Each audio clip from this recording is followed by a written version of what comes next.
People, welcome back to Politics Watch. Now today we talk about the third and final octane. Now those of you who are coming from the first video will know that we started out listing the two type of Jamaican criminals, the 87 octane and the 90 octane. And if you're new to the channel and new to this series, I'd recommend you watch that video as well. That way you can get the full picture and you can piece the two videos together and fully understand the three types of criminals we have in Jamaica. But today we're going to look at the ultimate criminal. Today we're going to look at the 116 octane criminal. Now a lot of people might be thinking, wait, what? 116 octane? I've never heard of that. Exactly. Just like how the 87 and the 90 octane criminals are common, everywhere you go you see them, the 116 octane is rare. So rare, a lot of people don't even know they exist. A lot of people think the 90 octane is the ultimate criminal.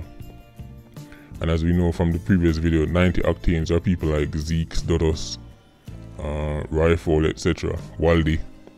Those are 90 octanes. A lot of Jamaicans think they are the ultimate criminals, but they're not.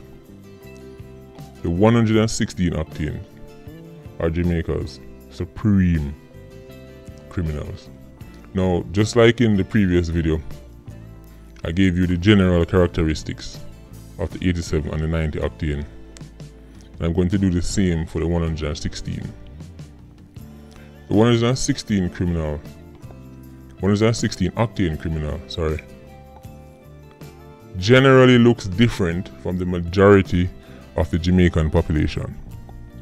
Generally, there are a few exceptions. Tend to be of a different complexion, some a different race completely, some different eye colors, etc. They don't look like the stereotypical, you know, when people abroad think of Jamaicans, they have this image in their head. That's not how the 116 octane looks. Right? The 116 octane is well spoken, well educated, very well mannered, soft spoken, isn't quick to wrath. If you ask 100 people about the 116 octane criminal, they will tell you he's a nice man. The next characteristics of the 116 octane is they are wealthy. Unlike the 90 octane that is rich. Now people might be thinking, wait, what's the difference? There's a clear difference between wealthy and rich. I'm going to get into that later. The 116 octane makes major donations to at least one or both political parties in Jamaica. He is the man politicians call on when they have a campaign coming up.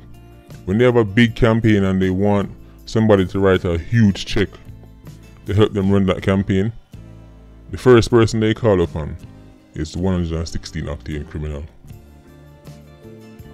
But in return for these donations, no laws will ever be passed to threaten the business interests of the 116 octane criminal. Let me say that again. If you forget everything about this video, don't forget this line. The 116 octane makes major donations to political parties. And in return for those donations, no laws will ever be passed that will threaten the interests of the 116 octane. They will never see a day in jail. Okay? Remember that. The 116 octane doesn't dress flashy. You will never see them in a Gucci suit from head to toe. Never. You won't see them in with 15 gold chains around their neck and a gold ring on every finger. The 116 Octane does wear jewelry, but not the kind of jewelry the average Jamaican can identify. They wear luxury brands, but again, not the kind of luxury brands the average Jamaican can identify. For example, the 116 Octane criminal doesn't wear a Rolex. That's too common for him. His watch is a Patek Philippe. It's a Vacherin Constantin. It's a Audemars Piguet, a Langan Zona, Richard Mille. These are the kind of brands the 116 Octane wears. Now the average Jamaican, when they see the 116 Octane with this watch in their hand that they can't identify, they say something like, "Wow, he's so humble. He's not even wearing an expensive watch." That's because they don't know that watch costs 60,000-70,000 US dollars. That watch is a Patek Philippe 5980 and it can buy most people's cars. But because it's made of steel and it doesn't have an ounce of gold on it, people think, wow, he's so laid back and down to earth. The type of clothes he wears are from brands that most people can't even pronounce. His wife's bag is a Celine.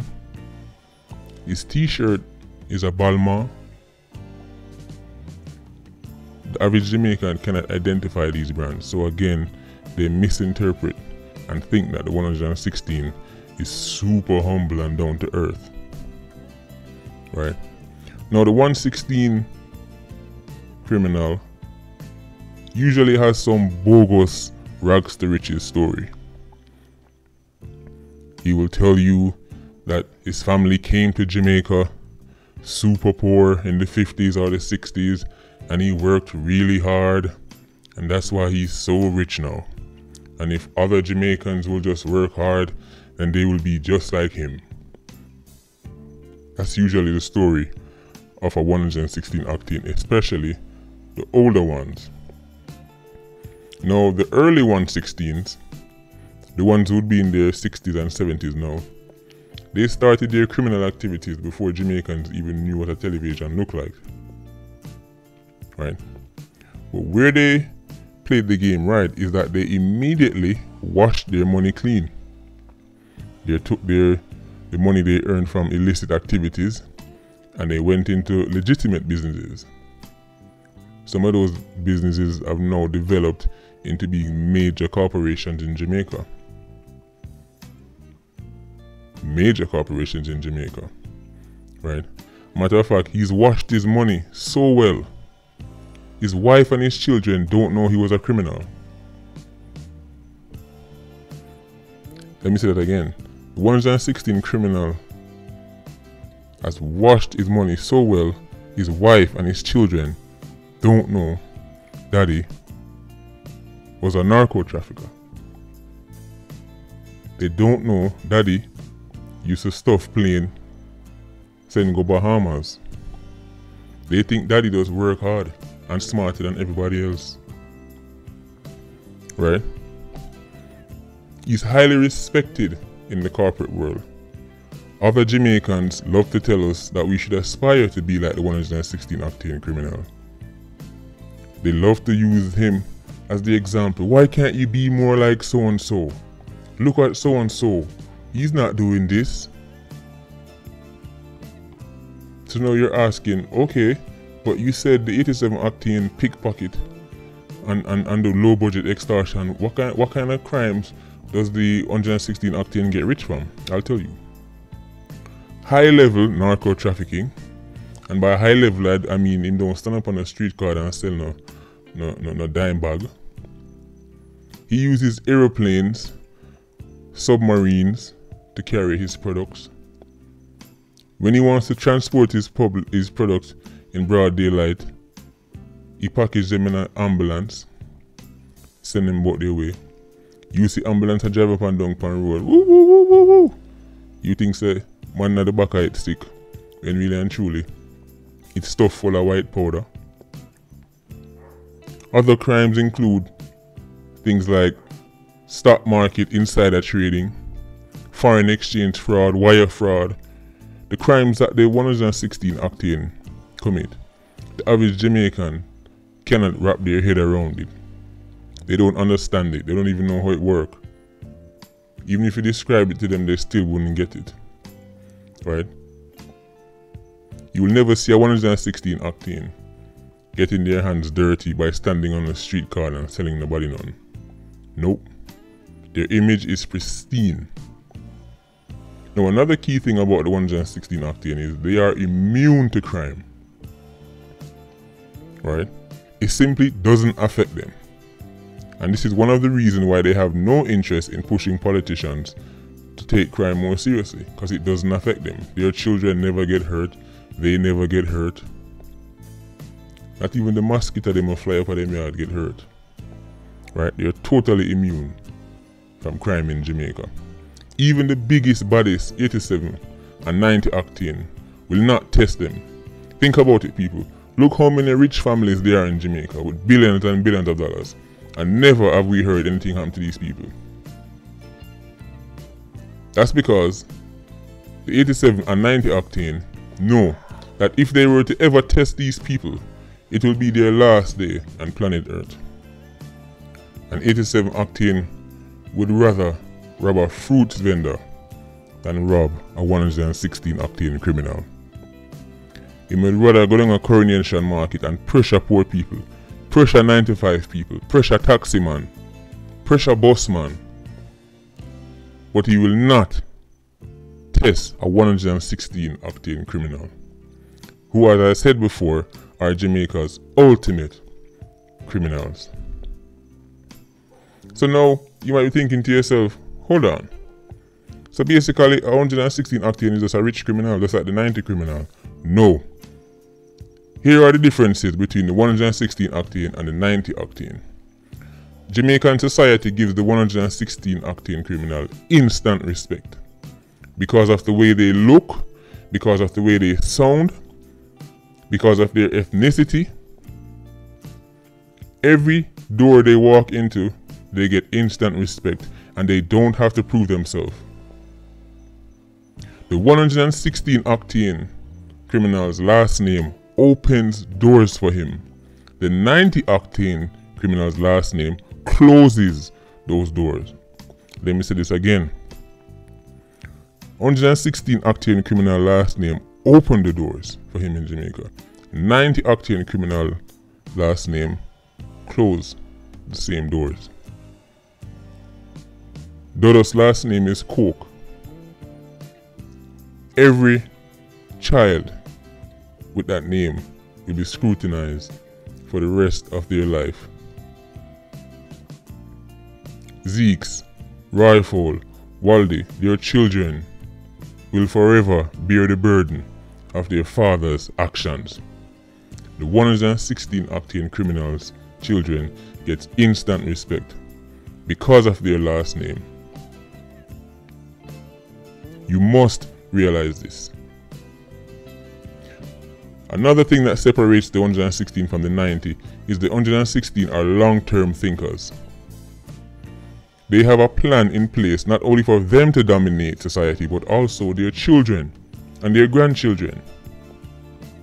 The 90 octane get rich and by the time they die they've lost all their money, or by the time they go to prison. And their children inherit nothing but their bad reputation and their stained last name. 116 octane criminals also do not get hassled by the police when they are driving their luxury car, if they have one. Because the police automatically assume that this man deserves to drive something like this. When he sees the 116 octane criminal in his vehicle, in his Porsche, he thinks subconsciously this man is a hard worker and a smart man, so he deserves to have this. But when he sees the 90 octane criminal in the same car, he pull him over right away. When he addresses the 116, yes sir, no sir, yes sir, no sir. But when he's speaking to the 90 octane criminal, boy. He's more aggressive, his chest pushed out, more confrontational. Because in the back of his mind, he's thinking, there's no way this man can afford something like this. But he never had those thoughts for the 116. So even though both have money and both are criminals, society treats them differently. So now you see the three types of Jamaican criminals and how, really and truly, what separates how they are treated is 1, the amount of money they have, and 2, how society values them, right? And 3, the inherent prejudices that Jamaican culture has and how they fall on the others. So 87 Octane is a criminal, but because he's poor, not very educated, society is merciless with him. The 90 Octane, he has money, still a criminal. He gets some respect from society, so society doesn't come down as hard on him as the 87, which is why a lot of people have a soft spot in their heart for people like Zeeks and Dodos and Bulby and Waldy and these people. A lot of people have a soft spot in their heart for them. But the 116, who not only is he a bigger criminal than the other two, in the sense that the amount of damage he can do is much worse, because when he has a problem, he doesn't call Quenga from Matches Lane. He calls the MP. When the 116 have a problem with somebody, he doesn't call Shotty from Rona Jungle. He calls the senior superintendent. He calls the DSP. That's who deals with his problems. People, that right there is the 116 Octane criminal in Jamaica. If you haven't watched the first video speaking about the 87 and the 90, I urge you to do it. Jump in the comment section, tell me what you think. I want you to tell me what you think about the whole series regarding the various Octanes and level of criminals in Jamaica. This is Politics Watch. Big up every time. Like, comment, share and subscribe. Bless up.